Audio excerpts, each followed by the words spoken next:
Oh hey there, you caught me in the middle of working on my realistic Nova 7Bs. I'm fixing a couple of messed up threaded inserts as well as recapping the crossover. Do you want to learn how to do that? let me show you how. We're also going to do a little sound comparison to hear what one sounds like before and after it's been recapped, and you can guess which one is which. So stay tuned to the end of the video for that. But first, let's go back to the beginning. I picked these speakers up for 24 bucks from a thrift store about 8 months ago, but was told the tweeters didn't work, so I tested them and they worked fine. So I tried to open them up, but one of the screws for the woofer was stuck, so I couldn't get into them. But now my friend needs a setup for his office, so I'm going to update them and refinish the veneer. Let's start with how to remove the grill. All you have to do is remove the screws that are in the 4 corners with a Phillips screwdriver, and then you can just pop the grill right out. Make sure you don't lose those screws. And then we're gonna just remove the woofer here. And when you take these screws out, there are threaded inserts that they screw into in the wood, so do not apply too much downward pressure because you might push the thread inserts out. Just let it unscrew. Just a pro tip. Then I like to use a pair of tweezers to just basically stick underneath the woofer and pull it up. Yellow is positive. You can remember that later. There's a little plus sign, and this is negative. So black is negative, yellow is positive. These just pull off, and it helps if you use one finger to kind of brace at the back of this and then pull so that you don't bend this board on the woofer. And now we need to remove all the insulation that's in here, which is fiberglass. So I would recommend wearing gloves, but if you want glass fibers in your hands, just, feel free, don't wear gloves. And you don't need to remove necessarily all of it, but you need to remove all the stuff that's right behind the woofer because we're trying to get to this little crossover board that's down in here. And there we got that little board, and that just needs to come out. So, all right. And then once you get those screws out, the board is just adhered. It's just with like tape or whatever to around the edge. You can just pull that up. We are going to be replacing this capacitor right here. We're going to save these resistors till later. Replacing resistors usually doesn't improve sound quality. So we're going to test it by just doing the capacitor first, which is a fun little test. You get to see what these different components do. I'm not expecting a ton of sound improvement because this capacitor is mostly just affecting the woofer. Oh wait, no, yeah, so the capacitor is actually, I believe, a low pass filter for the tweeters, which basically cuts out the low frequencies that would destroy a tweeter. It cuts those out from the tweeters. And so the woofer, as you can see, is this yellow wire right here, and it's directly wired in to our speaker connector, and then the black wire for the woofer is also just directly wired. So the woofer actually has no crossover on it at all, and if you were doing this upgrade, it wouldn't even be the worst to just use an electrolytic capacitor instead of the big film capacitor that I'm going to be using. This is a 15 microfarad, 15 UF, it's 50 volts. The voltage doesn't matter, just the capacitance matters. So if you are going to replace it, you just want to replace it with 15 microfarad. And to remove this capacitor, all I'm going to do is just heat up this positive connection right here and just pull on the capacitor. Usually it'll come out. And just like that, lead slid out of there. I have my soldering iron set to 800. You can solder hotter or colder than that, but that's my preference. It goes nice and fast. When you do that though, you just don't want to hold it on components for too long because it will start melting things. But tweezers are going to be very useful for this because you do not want to burn your fingers with a soldering iron. That is never fun. So you are going to notice that later on in the video there's a continuity error. I did the capacitor and the other speaker first, and then I'm doing this one, but I didn't record me doing this one, and so it's in a kind of janky position. So we're going to try to find a better spot to put this one in, but that's why later in the video you might see that it's in a jankier position because this capacitor is freaking huge. As you can tell, just a tiny bit bigger than the old one. And this film capacitor has to go from this post to that post. And I previously just put it right here basically, but I really don't like that. I mean, it's just an awkward place to put things. I almost think that it would make sense to put it like over the top right here or something. That means I need to replace these resistors first. And so I'm going to do that. But you're also going to see me do a sound comparison later where I replace the resistors. But this is a low budget feature film, so we don't have to worry about continuity here. Grab me scissors, which make just great wire cutters, and we're just going to go ahead and cut the leads for these 2 resistors here.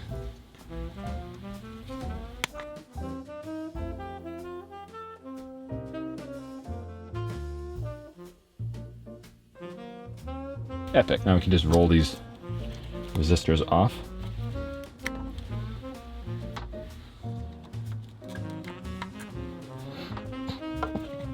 All right, it's kind of hard to see maybe, but basically what I did here is I just took these leads and just twisted them around each other in 2 hooks so that they're secure on there, and then we'll solder over the tops of those. And then real quick before I do that soldering, I'm just gonna pull the resistor up, put a little bit of the hot stuff like so, to just make sure that it's held in place really well. We just slide our solder onto our soldering iron and let it go over the top.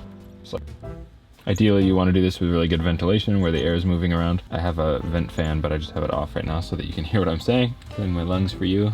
Shouldn't be the end of the world though. And this solder does have lead in it, the solder that I use, so that's another reason to wear gloves. Lead does go through your skin, so if you're annoyed that I'm wearing gloves while I'm soldering and you think I look like a museum curator or something, trying to read my mind and understand what I'm doing, then I've got news for you. If you're soldering without gloves, you're touching lead. You are getting lead into your body, and lead is not good for you.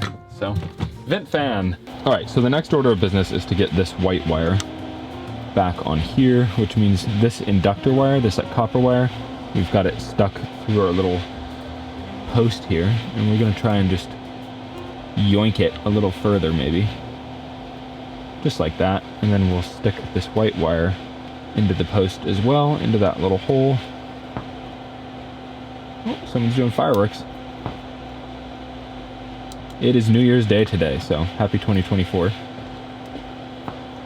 We'll stick it back through maybe this way. I just realized our capacitor needs to go into that post as well, and so we're going to, it needs to solder to this, where this red wire is right here in the center, and then also to this post where these 2 wires are at. So I'm gonna say something like this maybe is the best. I hate to like put hot glue over all this stuff, so I'm gonna try to minimize the hot gluing over the wires and basically just try to, I think we can go like that. No, there really just isn't a great spot here, so I think I'm just gonna put it through like this. And it looks like I can maybe get this lead. Look at that, got it through that post, and then this one is just gonna have to wrap around. You just wanna get under the red wire like so, and then wrap it around like so.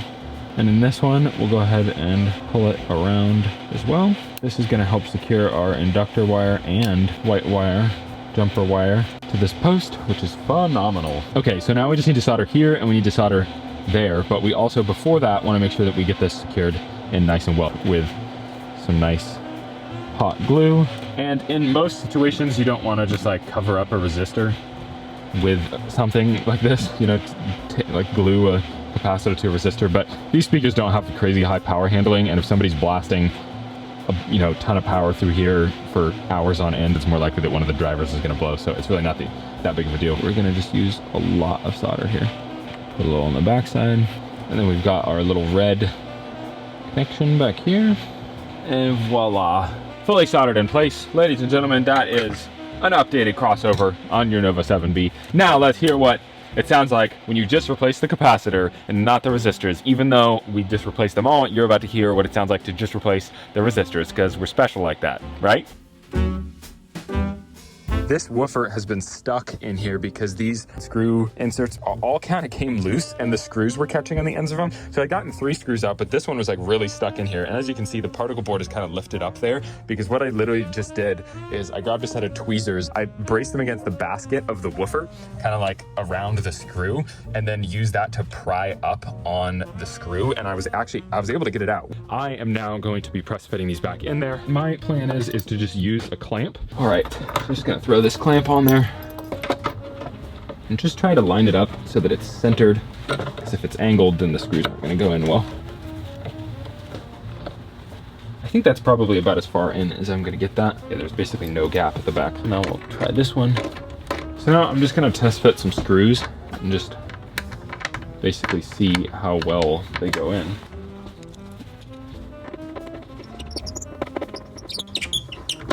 Oh yeah, nothing like a squeaky screw to get your day going. I think this was the problem one up here, giving me all the issues with screws going in.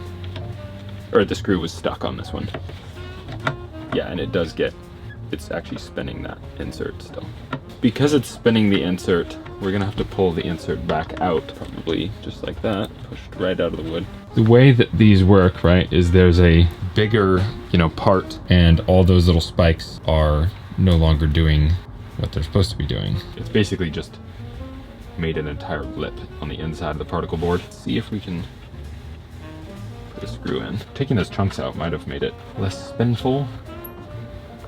No, yeah, it's just very stiff. Like this wouldn't really be a problem if the threads were really clean on it, because I've got really nothing to lose. I'm just gonna lockjaw this in place, and I could throw it in the vise if I need to, but awesome. And then we'll see if we can just kind of rethread it. That went in pretty well. Almost seems like maybe there was some Loctite or some glue at the end. That is what's making these threads unhappy. All right, so I've come up with a solution that I think will work, which is basically just me using some wood glue. I don't know why camera won't focus. Hello, camera. All right, so I let the glue dry for a little bit, and basically I have not much of a plan, but I did 2 petals of glue. One's a little more dry than the other, and I'm just gonna kind of glob these onto the old insert here. Look at that, just set it right on the old finger. Give it a nice coating of the good stuff. And I'm going to go ahead and call that pretty good. Oop. I'm basically just going to, there's the hole back here. I'm just gonna try to send it into that hole, just like that. Wow, the particle board is like flexing right there. So now we'll just have to let that dry and see what happens. To let the glue dry and not drizzle too much, I'm gonna turn this around and face it out this way. I am just going to go ahead and pool up some more glue.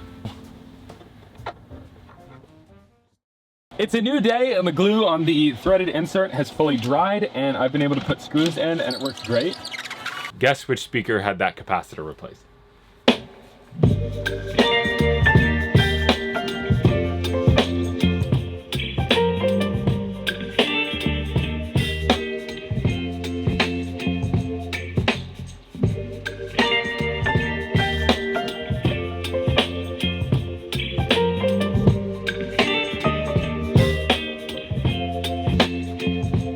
I can't hear a difference, so we're gonna replace the resistors in the crossover as well and see if we can. So after listening to him, I still can't hear a difference. Can you?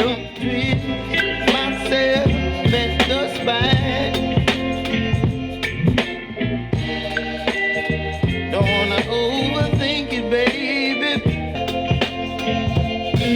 Baby, you got me. This is the speaker that was upgraded with new resistors and new capacitors, and this one, or new capacitor, singular. Is this upgrade worth it? Honestly, probably not. Unless you're, all your room acoustics are perfect and everything, like you're probably not really gonna be able to tell the difference. These are not super nice speakers, they're great speakers. They sound awesome, but I mean, there's a reason they're worth a couple $100 and not $2,000, If you compare these to the Pioneer CS series that look very similar, these to me just sound way better. They have way better bass than the Pioneer CS series. Those things are just like stuffy and muffled. These are actually have like more clarity. So I like these speakers. I like the way they look. That's why my friend wants them, because of the way they look. And so I'm gonna finish up the cabinets and make them look nice, and then the friend's gonna have them. So there you go. Thank you for watching. There you go.